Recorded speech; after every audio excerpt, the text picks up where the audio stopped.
تبارک و تعالیٰ نے ارشاد فرمایا وَإِذْ قَالَ رَبُّكَ لِلْمَلَائِكَةِ إِنِّي جَاعِلٌ فِي الْأَرْضِ خلیفہ، اور جب فرمایا تمہارے رب نے فرشتوں کو انی جاعل فی الارض خلیفہ، بے شک میں بنانے والا ہوں زمین میں خلیفے کو، قالوا اتجعل فیہا من یفسد فیہا، تو فرشتوں نے کہا کیا تو مقرر کرے گا، بنائے گا زمین میں ایسے شخص کو جو فساد برپا کرے گا زمین میں، ویسفک الدماء، اور خون ریزی کرے گا، وَنَحْنُ نُسَبِّحُ بِحَمْدِكَ، فرمایا کہ ہم تیری حمد بیان کرتے ہیں اور تیری تسبیح بیان کرتے ہیں، وَنُقَدِّسُ لَكَ، اور تیری پاکی بیان کرتے ہیں۔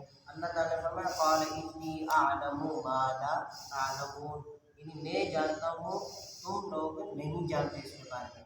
آگے فرمایا وَعَلَّمَ آدَمَ الْأَسْمَاءَ، اللہ تبارک و تعالیٰ نے سکھائے حضرت آدم علیہ السلام کو نام کلھا، تمام اشیاء کے، ثم عرضهم، پھر پیش کیا ان کو علی الملائکۃ، فرشتوں پر، فقال انبئونی باسماء هؤلاء ان کنتم صادقین، فرمایا کہ بتاؤ مجھے، خبر دو ان ناموں کے بارے میں اگر تم کیا ہو سچے ہو۔ قالوا سبحانک لا علم لنا، فرشتوں نے عرض کی اے رب تیری ذات پاک ہے، لا علم لنا، ہمیں اس کے بارے میں کوئی علم نہیں، الا ما علمتنا، مگر جو تو نے ہمیں سکھایا، انک انت العلیم الحکیم، بے شک تو جاننے والا اور حکمت والا ہے۔ آگے فرمایا قال یا آدم انبئہم باسمائہم، اے آدم خبر دے ان کو، بتا دے ان کو ان کے نام، ان اشیاء کے نام، فلما انبأہم باسمائہم، بس جب بتائے ان کو ان اسماء کے بارے میں، قال الم اقل لکم انی اعلم غیب السماوات والارض، اللہ تعالیٰ نے فرمایا کیا میں نے تم سے نہ کہا تھا کہ بے شک میں جانتا ہوں آسمان اور زمین کے چھپی ہوئی چیزوں کو، یعنی آسمان اور زمین کے غیبی چیزوں کو، وَأَعْلَمُ مَا تُبْدُونَ وَمَا كُنْتُمْ تَكْتُمُونَ، اور جو کچھ تم چھپاتے ہو اور جو کچھ تم ظاہر کرتے ہو میں سب کو جانتا ہوں۔ آگے فرمایا وَإِذْ قُلْنَا لِلْمَلَائِكَةِ اسْجُدُوا لِآدَمَ، اور جب ہم نے کہا فرشتوں کو کہ سجدہ کرو آدم علیہ السلام کے واسطے، فَسَجَدُوا إِلَّا إِبْلِيسَ، سب نے سجدہ کیا مگر ابلیس نے نہیں کیا، ابا واستکبر، اس نے کیا کیا، انکار کیا اور تکبر کیا، وَكَانَ مِنَ الْكَافِرِينَ، اور وہ تھا کافروں میں سے۔ وَقُلْنَا يَا آدَمُ اسْكُنْ أَنْتَ وَزَوْجُكَ الْجَنَّةَ، ہم نے فرمایا اے آدم ٹھہر تو اور تیری، یعنی اے آدم رہو تو اور تمہاری بیوی جنت میں، وَكُلَا مِنْهَا رَغَدًا، اور تم دونوں کھاؤ اس سے، یعنی جنت سے جتنا چاہو، شئتما، یعنی جتنا چاہو جہاں سے چاہو تم کھاؤ، وَلَا تَقْرَبَا هَٰذِهِ الشَّجَرَةَ، اور تم دونوں نہ قریب جاؤ اس درخت کے، فَتَكُونَا مِنَ الظَّالِمِينَ، اگر تم دونوں گئے تو تم اپنے حق کو تلف کرنے والوں میں سے ہوں گے، یعنی حق کو ضائع کرنے والوں میں سے ہوں گے۔ فَأَزَلَّهُمَا الشَّيْطَانُ، بس ان دونوں کو شیطان نے پھسلایا، یعنی راستے سے ہٹایا، فَأَخْرَجَهُمَا، ان دونوں کو نکالا، مِمَّا كَانَا فِيهِ، جس میں وہ دونوں تھے، یعنی جنت میں دونوں تھے تو شیطان نے ان دونوں کو جنت سے نکلوایا۔ وَقُلْنَا اهْبِطُوا بَعْضُكُمْ لِبَعْضٍ عَدُوٌّ، اور ہم نے کہا کہ اتر جاؤ تم ایک دوسرے کے دشمن رہو گے، وَلَكُمْ فِي الْأَرْضِ، اور تمہارے لیے زمین میں ہے مستقر، یعنی ٹھکانہ، وَمَتَاعٌ إِلَىٰ حِينٍ، اور سامان ہے مقررہ وقت تک۔ اب یہاں پر اللہ تبارک و تعالیٰ نے جو فرشتوں کو سجدے کا حکم دیا تھا، وَإِذْ قُلْنَا لِلْمَلَائِكَةِ اسْجُدُوا لِآدَمَ، اللہ تبارک و تعالیٰ نے فرشتوں کو فرمایا کہ تم سجدہ کرو حضرت آدم علیہ السلام۔ اب سجدے کی لغوی معنی کیا ہے؟ عبادت کے قصد سے اپنی پیشانی کو جھکانا، یہ سجدہ ہے۔ لیکن اللہ تبارک و تعالیٰ نے حضرت آدم علیہ السلام کو سجدہ کرنے یعنی فرشتوں کو حکم دیا کہ حضرت آدم علیہ السلام کو کیا کریں؟ سجدہ کریں۔ یہ یا تو تعظیمی سجدہ تھا، ٹھیک ہے، ایک قول یہ بھی ہے، ایک قول یہ بھی ہے کہ اللہ تبارک و تعالیٰ نے فرشتوں کو وجوب سجدہ کا سبب بنایا فرشتوں کو، یعنی اس سے پہلے سجدہ واجب نہیں تھا۔ اللہ تبارک و تعالیٰ نے سجدے کو واجب کرنے کے لیے فرشتوں کو حکم دیا کہ آپ آدم علیہ السلام کو کیا کریں؟ سجدہ کریں۔ تو جب فرشتوں نے سجدہ کر لیا تھا آدم علیہ السلام کو، تو اس کے بعد سے سجدے کا وجود میں آ گیا، یعنی اس کے بعد سجدہ واجب ہو گیا۔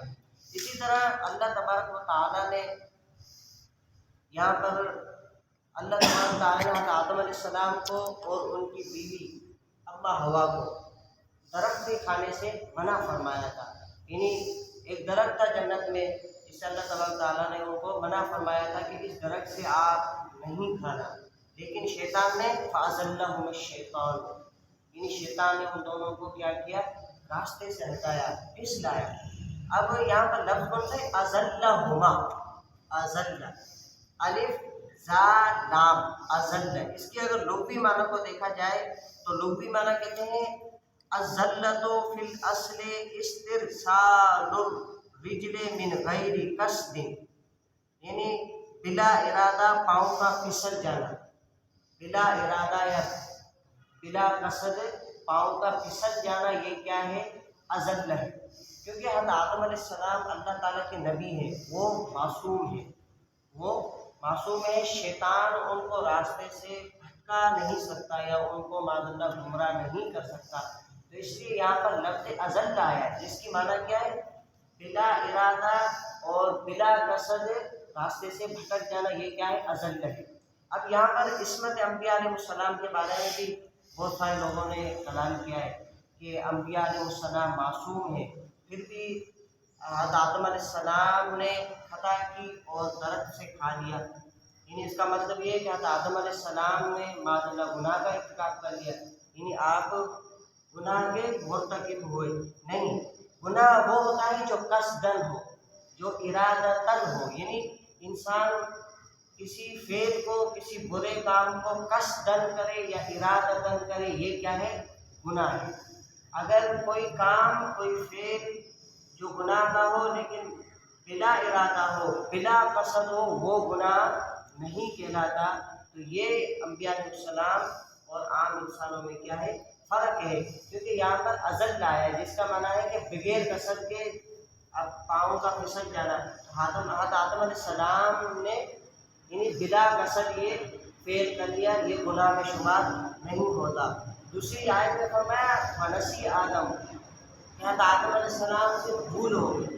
ظاہر بات ہے جو بھول ہو جاتی ہے وہ گناہ میں شمار نہیں ہوتی، وہ گناہ میں شمار نہیں ہوتی۔ تو حضرت آدم علیہ السلام کے اس فعل کو لے کر ہم اس طرح نہیں کہہ سکتے کہ معاذ اللہ حضرت آدم علیہ السلام نے کسی گناہ کا ارتکاب کیا، کیونکہ انبیاء علیہ السلام مطلقاً گناہوں سے کیا ہے؟ پاک ہیں، یعنی جس طرح صغیرہ گناہ سے اور اسی طرح کبیرہ گناہ سے، یعنی دونوں گناہوں سے کیا ہے؟ پاک ہیں، کیونکہ ہمیں مطلقاً ان کی اطاعت کرنے کا حکم دیا گیا ہے۔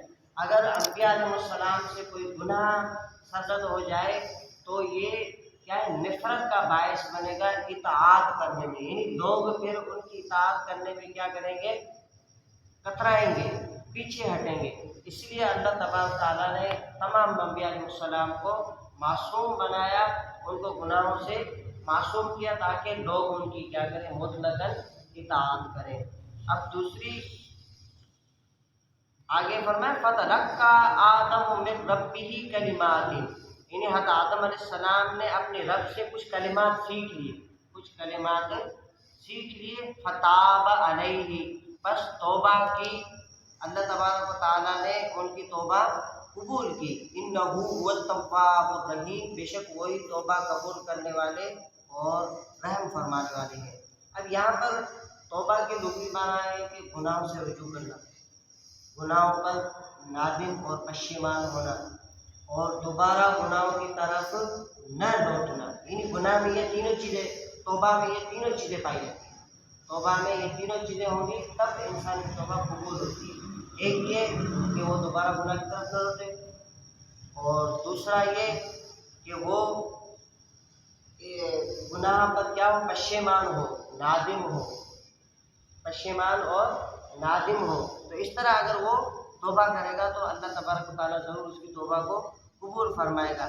اب یہاں پر آدم علیہ السلام کی طرف اللہ تعالیٰ نے توبہ کی کیا کی ہے، نسبت کی ہے کہ حضرت آدم علیہ السلام نے توبہ کی۔ تو اس کا مطلب یہ بھی ہو سکتا ہے کوئی بندہ یا کوئی کسی شخص کے ذہن میں یہ بھی بات آ سکتی ہے کہ حضرت آدم علیہ السلام نے گناہ کیا تبھی تو توبہ کی، ورنہ آپ نے توبہ کیوں کی؟ تو یہ عالم انسانیت کے لیے اللہ تبارک و تعالیٰ نے ایک راستہ کھولا کہ اگر کسی انسان سے گناہ سرزد ہو جاتا ہے تو وہ اللہ تعالیٰ کی بارگاہ میں پھر اس کی معافی کیسے طلب کرے۔ یعنی حضرت آدم علیہ السلام نے توبہ کی تو یہ عالم انسانیت کے لیے ایک نمونہ بن گیا، ایک راستہ بن گیا کہ جب کسی سے کوئی گناہ سرزد ہو جائے تو وہ بھی حضرت آدم علیہ السلام کے اس نمونے کو دیکھ کر اللہ تعالیٰ کی بارگاہ میں رجوع کرے اور اپنے گناہوں کی معافی طلب کرے۔ اللہ تبارک تعالیٰ ضرور اس شخص کو کیا کرے گا، معاف فرمائے گا۔ اسی وجہ سے یعنی عالم انسانیت کے لیے نمونہ بنانے کے لیے اللہ تبارک تعالیٰ نے یہاں پر توبہ کی نسبت حضرت آدم علیہ السلام کی طرف کی ہے۔ آگے فرمایا قُلْنَا اهْبِطُوا مِنْهَا جَمِيعًا، اور ہم نے کہا اتر جاؤ اس سے تمام کے تمام، فَإِمَّا يَأْتِيَنَّكُم مِّنِّي هُدًى، پھر اگر آئے تمہارے پاس میری طرف سے پیغام، ہدایت، یعنی اگر آئے تمہارے پاس میری طرف سے کوئی پیغام، ہدایت، فَمَن تَبِعَ هُدَايَ، بس جس شخص نے اتباع کی میری ہدایت کی، فَلَا خَوْفٌ عَلَيْهِمْ، تو ان پر نہ خوف ہوگا، وَلَا هُمْ يَحْزَنُونَ، اور وہ نہ غمگین ہوں گے، نہ وہ غمگین ہوں گے۔ اب یہاں پر دو لفظ ہیں، ایک خوف، دوسرا حزن۔ خوف کا مطلب ہوتا ہے کہ کسی عمل کا اندیشہ ہو، کسی عمل کے واقع ہونے کا اندیشہ ہو، یہ خوف ہے۔ اور حزن کیا ہے، کوئی عمل وجود میں آ جائے، کوئی عمل وجود میں آ جائے پھر انسان کو کیا ہے، اس کا غم لاحق ہو جائے، یہ ہے غم۔ خوف میں اور غم میں کیا ہے، فرق ہے۔ خوف کیا ہے، کسی عمل کے واقع ہونے کا اندیشہ ہو، کہ انسان کو دل میں خوف ہو کہ شاید یہ عمل جو ہے نا واقع ہو جائے، اس سے کیا کرے گا، وہ خوف رکھتا ہے۔ اسی طرح حزن یعنی کسی معاملے کا وجود میں آ جانا، پھر اس کے آ جانے کے بعد انسان غم زدہ ہو جائے، یہ کیا ہے، غم ہے۔ آگے فرمایا وَالَّذِينَ كَفَرُوا وَكَذَّبُوا بِآيَاتِنَا، وہ جنہوں نے کفر کیا اور جھٹلایا ہماری آیتوں کو، اولئک اصحاب النار ہم فیہا خالدون، وہی لوگ اصحاب نہار ہیں، یعنی جہنمی ہیں، ہم فیہا خالدون، اس میں کیا ہے، ہمیشہ ہمیشہ رہیں گے۔ تو یہاں پر ہمارا تیسرا رکوع بھی مکمل ہو گیا۔ اللہ تعالیٰ سے دعا ہے کہ اللہ تبارک و تعالیٰ ہمیں ترجمہ قرآن کو صحیح معنی میں سمجھنے کی توفیق عطا فرمائے۔ اللہ تبارک و تعالیٰ ہمیں